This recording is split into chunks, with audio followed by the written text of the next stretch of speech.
Thank you po, Pastor Phil. Salamat sa bawat isa. Maaring nag-aalala po kayo sa akin. No? Actually po, nagpa-check up po ako, nagpa-x-ray. Kasi, tanong ko yung doktor, ano bang nangyari sa akin? Sabi niya ay over-fatigue daw. Pero siguro talagang ganyan. Wala namang trabaho hindi bagaan, di ba? Over-fatigue, pagod daw.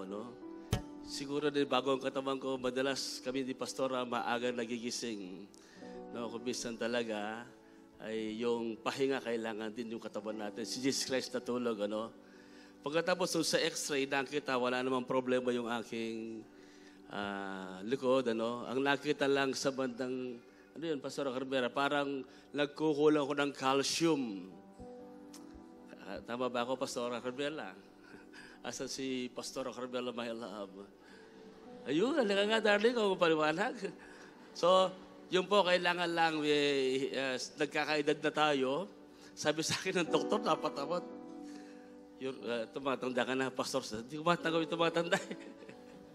Yung pakailing ko po, napatama ko, sabi ng doktor, tumatanda na daw po ako. Akala ko, kalabaw lang ang tumatanda. Ano pong ipapaliwanag ko? Okay, so yun po. Okay naman. Clear po yung lungs niya.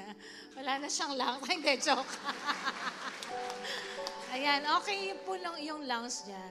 Nga lang, yung sa bone niya, yung parang spondylitis, gano'n, no? So, kailangan niya ng calcium at bawal siyang magbuhat. So, hindi na ako mabubuhat. So, yun po, needs more rest at supplements po. Yes po. Thank you po. Kahapon, nagbuhat ako ng motor. Kasi lang galing kami sa cemetery, hindi kami makalabas. Inarang kami ng mga, 13 motor yun, 2 lang natabi ko, yung 10 hindi ko na kaya, 11. Sabi ko, mag-Jollibee na lang tayo. So, deliver kami ng Jollibee. Anyway, hindi ko na ikakwento yun. So, please, salamat po sa inyong mga prayers.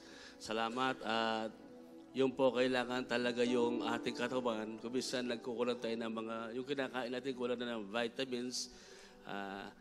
Kailangan natin ng food supplement. At kailangan natin ng tamang pahinga. Amen? So, matagal na kami ni Pastor Phil, Pastor Herbert, Pastor Edith. Nagsimula akong mangaral in 1986. No? Hanggang ngayon, nagpipreach. Kumisa kami, mga pastor, average, ang preaching namin, 3. And almost every day, nagtuturo kami, nagpipreach. Siguro nakikita naman nyo yan, no?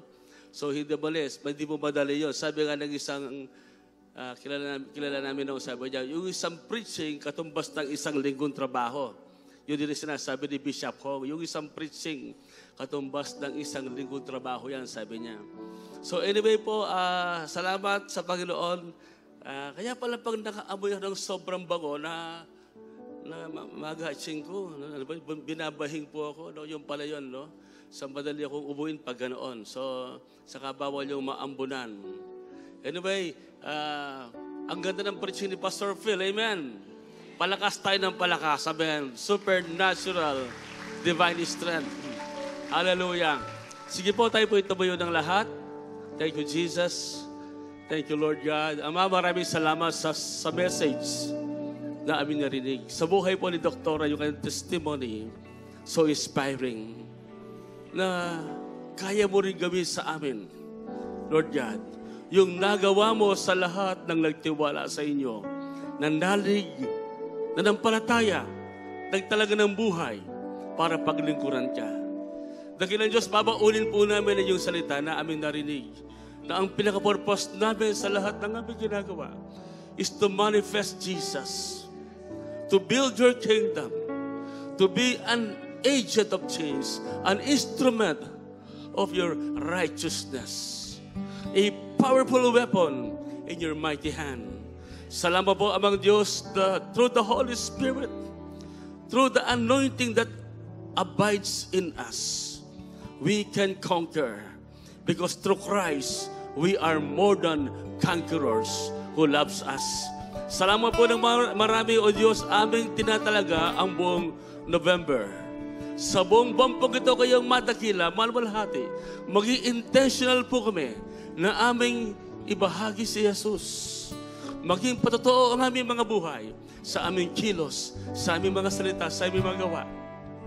At lalakiban mo, O Diyos, na yung kapangyarihan ang bawat gagawin po namin. Father, we thank you today. We give you glory.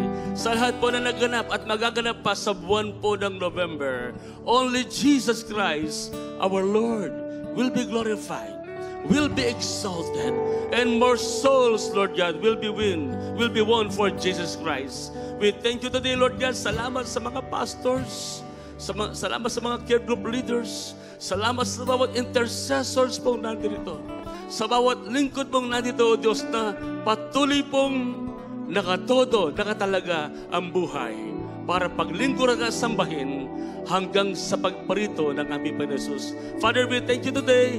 Dismiss us with your blessing. In the name of the Father, and of the Son, and of the Holy Spirit, and everybody will say, Amen, amen, amen. Hallelujah. Thank you, Jesus. Thank you, Lord.